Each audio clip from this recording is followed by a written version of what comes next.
Welcome back to the Dean Obeidallah Show. It's special Thanksgiving theme. What just happened? As we try to figure out how do you navigate Thanksgiving with loved ones who might disagree with you politically or even like Donald Trump and more of the issues of the week. But it's a mini version of what just happened. And joining me now, two returning champions, Tara Dublin, political activist, Substack newsletter you can get at Tara Dublin, and author of the book, The Sound of Settling, a Rock and Roll Love Story. Hello, Tara. Nice to see you, my friend. Hi, Dean. How are you? Good. Get ready for Thanksgiving. We're going to talk the big T Day in a second. Also back, Wally Collins, my buddy, stand-up comic, actor, producer. He's been in movies. He is the creator of Wait What with Wally and producer of Jazz and Jokes here in New York City. And I think actually outside of New York City now. So Wally, good to see you, my friend. It's Jokes and Jazz. And Jazz and Jokes is the new name. I'm sorry. Have a J squared. Do you have to be that stickler? Oh my God. That's how we're going to start this guy. people get it confused. I'm kidding you. So let's talk. Thanksgiving is upon us. And let me ask you, let's start before we talk about politics. Are there things you're thankful for? Let's start with you, Tara, because you're a thankful person, I think. What are you thankful for? Uh, um, I'm thankful that people are buying my book, The Sound of Settling, thanks to Blue Sky. I'm thankful for Blue Sky for not being Twitter. I'm thankful that I get to spend tomorrow with my son and his girlfriend and her parents and some friends. And I'm grateful that we live in a country where we still have the First Amendment and we can use our voices to demand a recount. We'll get into that in a little bit. Yeah. But what I'm saying is I'm grateful that Joe Biden is still the president right now and that my Thanksgiving dinner is not going to cost what it'll cost in a year thanks to Trump's tariffs. But we'll get into that as well also. All right, my friend Wally, Wally's a mindfulness type of person. With you never know, he's got his thing. You never know. You don't know it's on his shirt. But I remember when he first came up with that. Yeah. Are there things you're thankful for in your life, Wally? You know what? I just go back to the basics. I'm thankful that I got up this morning. I'm thankful that I got on my teeth. I'm thankful that I can talk to you and Tara. So Yep. I'm thankful for the simple things, and then it kind of branches out after that. I'm thankful I got a roof over my head. I'm thankful I got clothes, but I'm always thankful for the fact that I got my health, I got my teeth, and I got good friends. So teeth are an important thing to you, apparently, Wally. You said teeth twice. Yes, Is I there an do. issue with teeth in your family? Are there toothless Collins walking around? No, subconsciously, I just gotta, it's crazy. It's such subconscious because I got a reminder from my dentist yesterday. So it's subliminal. So he's just a lot of things. People, he happened to mention teeth. I try to listen to what people say. I think that's great. Wally, though, is one step from the old guy. Like, I'm just glad I'm alive. And Yeah. I figured out the Zoom. This work. I Figured out open up the Zoom. paper. I read the obituary. If my name's I'm not not in in it, it. I get up. The old joke from the old Jewish comedians from time out. Like, if I'm not in the obituary, it's not a bad day. That kind Right. of thing. I'm on the other side of the dirt. I'm happy for that. So, Correct. so Tara, you're talking about your meeting tomorrow, your Thanksgiving, and what you're doing with your family. Mhm. Is anybody a Trump supporter that's going to be there? I'm 3,000 miles away from my family. And so it's about chosen family. I mean, my son is here, but my stepfather voted for Trump, but he's not a Trumper. He's not MAGA. He just refuses to vote for Democrats. It's Wow. my understanding that my son's girlfriend's father leans that way, but he also doesn't talk about politics anytime we get together. And I think for me, I'm actually thankful. We're most likely not going to talk about politics tomorrow. And I'm thankful for that. I think that you can declare your Thanksgiving table a politics free zone if that's the issue, because it's hard to reconcile. Like, I love my stepfather. He's good to me. He's good to my mom, but he did not vote to protect the women in his life. And that's a disconnect for me. But if I had to sit down at a Thanksgiving table with him tomorrow, which I don't, but if I did, I would look him in the face and I would say, Fred, I love you. And today we're not talking about politics. And I think that's what everybody needs to do. You can Right. set it aside, because what comes down to, like, your family is going to become way more important to you if we don't get our recount and we don't stop fascism from walking into the White House. And you guys are going to need to, like, huddle up and protect each other. So I think right now you need to find common ground and say we are blood. And sometimes that needs to be more important than anything else. Interesting. It's hard sometimes not to talk about politics, but if no one brings it up, then it's a little easier. Like if someone like, can you pass the mashed potatoes before the Trump's tariffs are impacted? Yeah, no, Applied I to them, you're mean, like, what? maybe Bingo. after And it's dinner, right, maybe after the table, not at the table. You right. should declare your things. Seriously, declare your table at Thanksgiving politics free. And if you declare it, other people are going to be like, okay. Like I did it last night. I went out to my low bar corral where we hang out and we sing songs and we have a great time. And people came up to me and they started asking me questions. I was like, this room is a politics free zone. I can talk to you Wow. out there. I will talk to you out there, but I will not do it in here because you have everybody has a place where they feel happy and safe. And if you let anybody encroach and bring negativity into that space, then it doesn't feel the same anymore. So you have the right to ask for peace at your Thanksgiving table because that's what it's supposed to be about. Interesting. To me, if they said no talk of politics, I'd just be sit at the table silent, like eating, That's fine. Then that's fine. not happy. I'd be Talk like about moping home, Wicked. like Talk about this. Wicked or something. I'm Like, gonna be right? like, can Find you? something else. Can everyone eat quicker so we can go talk politics after this? Wally, what about you? Will there be any interpolitical people involved, people from other worlds in politics? I don't know how you celebrate your Thanksgiving. I should assume you do. I don't know what you do. What do you Yeah, do? yeah, I do. I do. I celebrated on the fact of being thankful, and that's that. But I find interesting is that how politics became like the hot thing over the last like 20 years. I just remember, 20 years ago, like your political affiliation really wasn't that, I don't say important, but it wasn't that prevalent. Or like like Thanksgiving, it wasn't a thing of, I remember like I said 20 years ago, oh man, Uncle Jeff's gonna be there. He's gonna talk politics. And it wasn't it wasn't a thing, and like religion, there's a time like people would talk about different religions, and then it's like, we're not talking about that, and so it doesn't even come up. But I find it very interesting how politics now has taken over especially in America, has taken over our lives and really destroyed Hmm. families on such a level that they don't talk to each other anymore, and even take it personally on who they voted for or didn't vote for. So yeah, I do celebrate Thanksgiving, and my family politics is not even religion and politics doesn't even enter the building, as far as I'm Then, concerned. we'll celebrate Thanksgiving with my sister and her family and Hen and the Soros family because we're very political. No, it's not going to be there. George Soros's family going to be at the big estate there, hanging out with Gavin Newsom and Bernie Sanders. It's a typical thing. all No the one talks elites. politics. Like we don't talk politics at all. We just talk about the price of pumpkin spice frappuccinos because There we're you the elitists who are suffering. Gross.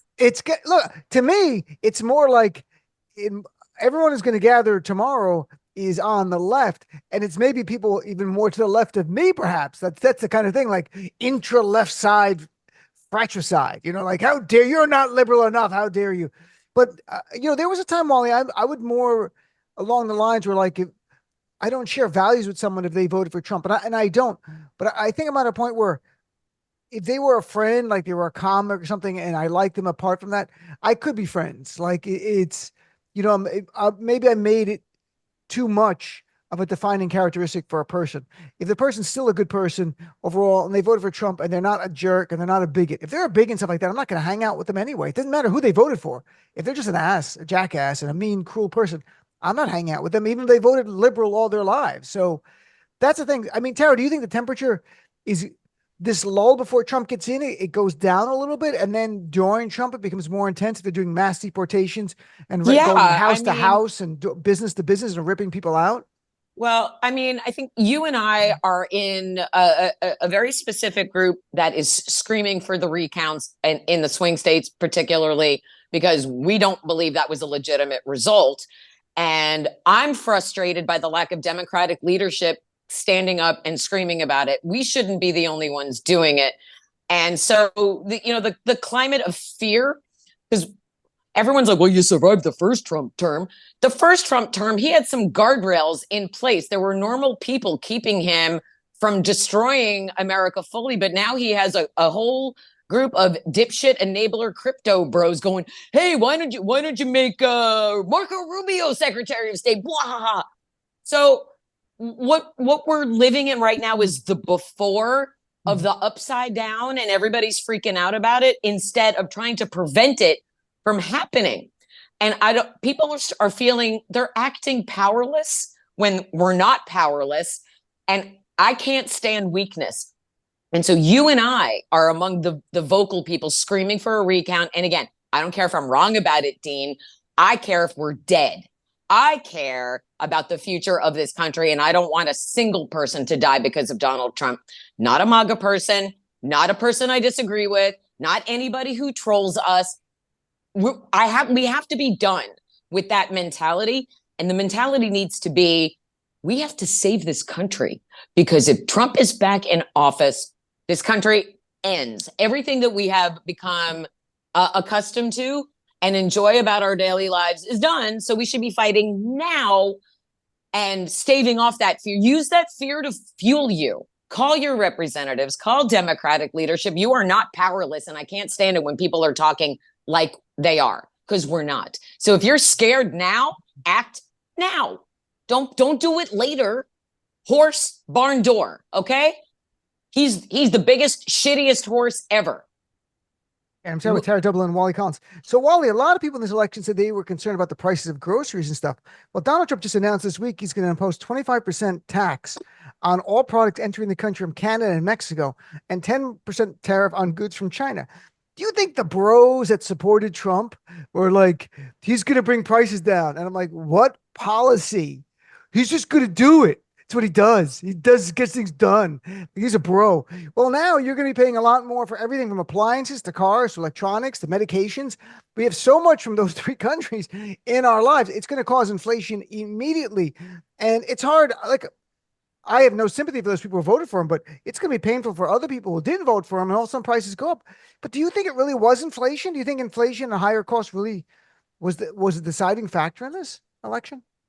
Well, yeah, I think, as you know, Dean, I have a couple MAGA friends, and I'm thankful I'm thankful, happy that I do talk to them, because I want to hear what's going on that other side. Like, what's their thinking? Like, how are they getting through their day? How are they justifying their vote or justifying, living?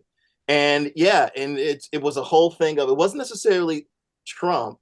But it was the whole thing of being, the whole woke thing, and the whole trans thing that, they're getting threatened by, the trans situation. That even though they say that the economy stabilizing, they're still paying $20 for eggs, some crazy number like that. So it's almost like what they see right in front of them, and they're still paying a lot. And so Trump, he says anything at the end of that moment. He'll contradict himself in the same sentence. Yeah. He will say what people want to hear. I'm going to bring the prices down.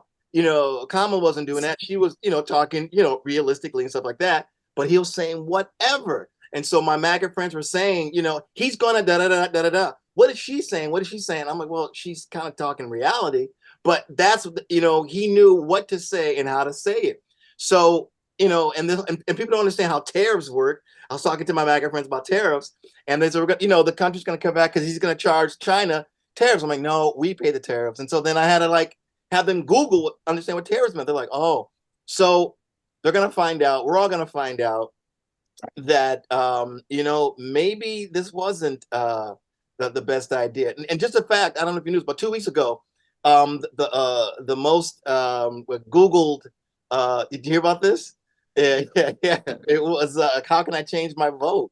So there were a lot of things, and tariffs was another thing. gosh. A lot of people were Googling tariffs. Like, what are these tariffs? It's the number one thing he talked about. 500%. He said 600% at one. I'm not even kidding. One rally's at 600%. Others was like 20 and 30%. Now he put in writing 25%. And he said he's doing it to Mexico because illegal immigrants are coming over the borders, he put it, and fentanyl. And the president of Mexico, Claudia Sheinbaum, said, in a statement, 70% of the illegal weapons seized from criminals in Mexico come from your country, about America. We do not produce these weapons, nor do we consume synthetic drugs. Tragically, it is in our country that lives are lost, the violence resulting from meeting the drug demand in yours. It was like, boom, says the president of Mexico. Yeah. I thought that was pretty good. So, I mean, what do you think of that, Tara? A tough woman of color, they're standing Jewish up, woman, Jewish woman. Thank you. It's infuriating to me how the corporate media has repeatedly failed this country. Joe Biden brought our country back from a pandemic depression. Our economy. Oh, so when Donald Trump left office, inflation was 6.7%. 6.7%. Under Joe Biden, it got as low as 2.1%. It is currently 2.6%. And as soon as Donald Trump was announced as the winner, housing interest rates immediately went up because everyone is freaking out. Walmart and Target are already announcing they're going to have to raise prices, and plenty of corporations announced to their employees that there were no Christmas bonuses now because they were preparing for price increases after those tariffs are implemented. It's incredibly frustrating to me that they don't want to listen because they want to own the libs. It's really hard to own the libs when you can't even own your house or car anymore because Donald Trump bankrupted you. 23 Nobel Prize winning economists sent out a letter saying Donald Trump would bankrupt Social Security within 6 years, and his tariffs will cost the average American taxpayer up to $6,000 additionally every year. And MAGA's like, shut up, libtard. And I'm like, well, okay, then you're going to find out. But unfortunately, like you said, we all have to pay for your stupidity. And it turns out, according to The Guardian, 2/3 of American people actually understand what tariffs are. It's the MAGA subset ruining it for the rest of us. And it makes you want to peel the skin off of your face because they're going to find out just a little too late what they actually voted for, aside from voting away their health care. They also voted to bankrupt themselves. Well, Trump will, of course, blame Biden and Harris for whatever goes wrong the next 4 years. Anything wrong next 4 years, it's not my fault. He's inheriting the best economy, and he's the worst businessman ever who bankrupted casinos. Thanks a lot, MAGA. It's really hard. I think it's really hard. I looked at the stats of how to bankrupt a casino when actually all the bets are in the favor of the casino. The house always wins. Yeah, he did it twice. It's remarkable. It's smart. So, and then this week, Tara, you're talking about stepping up and standing strong against the threat of fascism. This week, DOJ dismissed the 2 federal cases against Donald Trump. Jack Smith, special counsel, he asked for an opinion from DOJ because he's special counsel. He's not fully independent. And they told him through Merrick Garland's Office of Legal Counsel, no, you can't continue to prosecute a guy when he's about to be sworn in as president. Is that in the Constitution? No. Did the Supreme Court ever rule that? No. Is it in a federal statute? No. It was made up by DOJ to protect people in power, and now they're using it again. So Jack Smith really had no options, but DOJ should have never given that opinion. They should have let it play out, let Trump make a motion, and have the judges he appointed dismiss the case, and everyone go like, look at this corruption. Or Trump fire his AG and said, look what he did. He dismissed a charge against himself and said, everyone's going to surrender. Morning Joe, Mika, Geraldo Rivera yesterday. Not that it matters as much, but Geraldo's like, I'm thinking about going to Mar-a-Lago. So, I mean, Wally, aren't we supposed to fight it? We were told they're fascists. Trump's a fascist. He's America's Hitler. And people were like, well, we'll just get along. Can't we just find common ground here? It's so sad, and disappointing that we're living in the dumbest time of human existence, especially in America, how we look at media and find out and just think that is the gospel. That is the honest to goodness truth. The TikToks and the Instagrams and things like that, people get their information and they run with it. Not to take the initiative to say, let me fact check that. Let me take another minute of my time to see if what I'm hearing is truthful or there's some kind of levity to it. But people don't do that. It's like once they hear something that fits their narrative, they're going to run with it. And just perfect example, I go back to the whole tariffs thing. People are like, yeah, he said, I'm like, but you don't understand how that works, and so it's like I'm going back to it, but it's just that Americans are just so lazy and we just don't want to take that time to understand how government works, how actually just normal thinking works. So, but what they can do, right, Tara? It's like, oh, woman, black, no. We don't have that discussion in America. We still, in the corporate media, well, the exit polls didn't say it was racism. Yeah, because no one's going to say, I didn't vote for the woman of color. Or no one's say, I'm not going to vote for the woman. And I keep telling people, this is bigger in our society. there's 500 Fortune 500 companies, the biggest 500 companies in America. Of the CEOs, only 10% are women, even though there are more women in America. And black CEOs, less than 2%. It's not an election issue. It's a societal issue in America. We have a problem with women in positions of power and intersect that with color. And you're really at a very small number of places where Americans will be okay with it. And they'll never say it. Because I do believe some are concerned about inflation, but some are like, I'm just never voting for a woman. That's life. That's the reality. And it's unfortunate because she's the most accomplished candidate possible. I mean, look at her record compared to any Republican's record. And she was a district attorney, the attorney general, a senator, and then the vice president of the United States. And people are like, I just don't know enough about her. What? She's been here all along. Why? Here's a 23andMe test. How about we give you a 23? Here's her genetic makeup. And I'm talking with Tara Dublin and Wali Collins with a special Thanksgiving version, abbreviated version of what just happened. All right, let's shift gears to a non-political thing here. Like, what's the worst thing you ever did at work? That's the question. Because a guy at Macy's, we found out this week, hid some expenses, not like a couple of $1,000s. He didn't take staplers home. I shouldn't assume it was a guy, but we're going to assume it's a guy for now. We don't know the gender. Or he didn't steal a lamp. He hid $154 million in expenses to the point where Macy's has to restate their earnings for past quarters. And they just found it out. The retailer said Monday they identified an issue related to delivery expenses in one of its accrual accounts. An investigation found one employee, a single employee, with responsibility for small package delivery expenses, intentionally made erroneous accounting for like 2 years. Like, no one ever go, hey, Bill, this doesn't really add up. It's like, forget about it. Like, I mean, and what's his job review like? You were very creative. We're going to give you points for creativity, but 154 million. Like, I'm trying to think of the worst thing I ever did at work. Wally, did you ever get fired from a job? Did you ever do something really bad where they're like, this is just not working out? But you could say this guy. I stole 154 million from.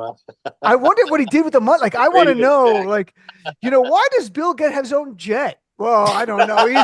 He's into shipping, but he's got a limo and a jet, and no one's asking questions. So was it personal?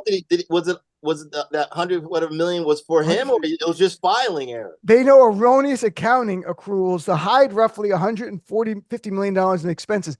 Now, was it to make his department look better, so he gets a bonus of a few $1,000s? Just steal the $154 million at that point. Like, if you're going to do this, don't do it for, a Macy's gift card. Take the money.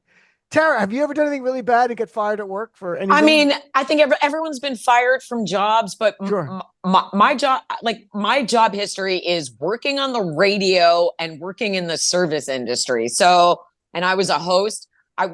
Probably the worst thing that I personally ever did, there was a coworker of mine that I hooked up with that no one should ever do that. And he said he would never hook up with anyone else at work. And then he hooked up with someone else at work. So I told everybody. And eventually the tension between me and her, because she was awful at her job, got me fired instead of her. Because I was, and I went to my boss. I was like, this is happening. And they were like, you're fired. So I guess I got fired for being too good at my job. When I was younger, working in food service was like a dating app come to life. Oh my God. It's so many people. It is the worst place. Don't ever do it. So many. Like, in the corporate world, it didn't matter. You didn't need Me Too or anything. Like, I knew you don't do that. But but as a waiter and waitresses, they were all like in college and then it was in law school. Or they're 50 and they're unhireable everywhere else. The service industry is the island of misfit toys. So everybody there is like a drug problem, or they're living in their car, or they got into a fight with their friend. Yeah, there's always drama with service industry people. So if you can actually survive a service industry job, you are built of very strong stuff. You can always tell who hooked up with whoever, especially at work. Yeah, no, you can always tell. They're the ones not talking to each other. Bad idea. Bad idea. Don't do it. Yeah. When I was a lawyer, there were people at the law firm who dated and then they got married. And then you only realize they were dating because they announced they're engaged. But again, that was like the 90s and 2000s. Now, I mean, you think about it, Morning Joe and Mika cheated on their spouses, then got married. I mean, like, how did HR no one pick this up? Like they're doing it on TV. They're touching hands years ago. Now they're married couple. I don't even care. But I'm saying like today, I don't know if you can get away with that at all. I think there'd be like a really like you can't do this. All right, last thing.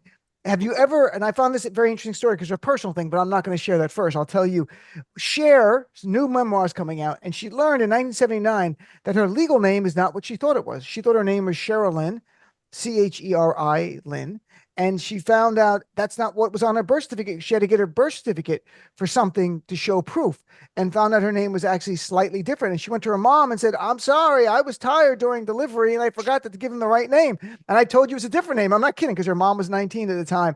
So did you ever discover something late in life that you were told by your family was something about you? It doesn't have to be your name or something about your family. And later you're like, oh my God, that was not true at all. Like Tara or anything family wise that you heard about in your family?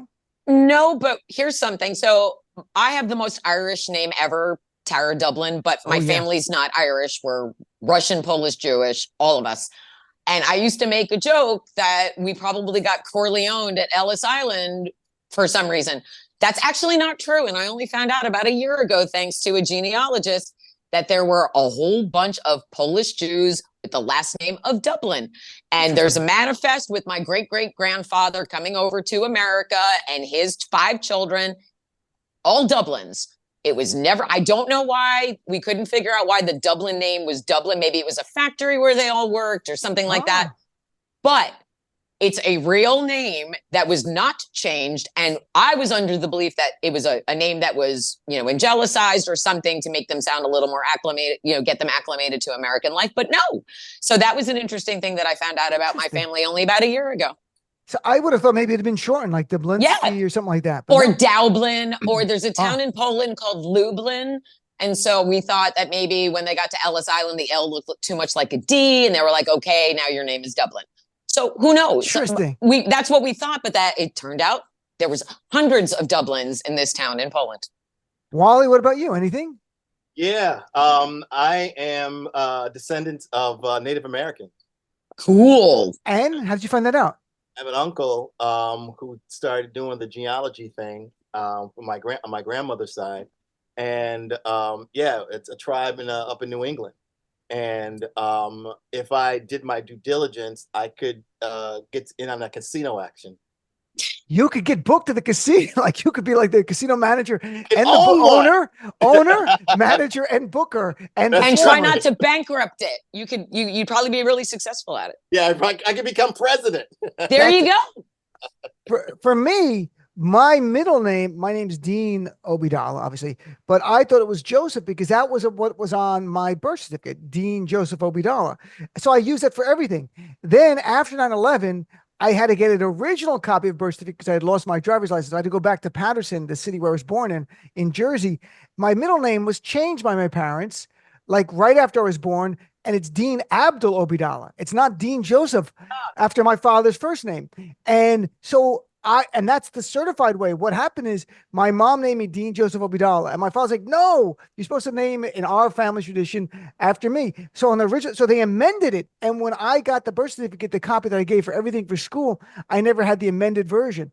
So later in life, after my dad even died, I learned that my middle name is actually, so I'm actually Dean Abdul Obeidallah, not Dean Joseph Obeidallah. So I have an alias out there. So, cool. Perfect timing. Everything. This changes our relationship. Dean. It does. Look, under Trump, I'm 100% Italian. I'm Dean Obeidallah from Jersey. How you doing, everybody? Hey, I'm a Jersey girl, too. Hey, what's going on with you people? Well, I want to say happy Thanksgiving, Tara and Wally. Thank you for joining us for the abbreviated version of what just happened, Thanksgiving edition.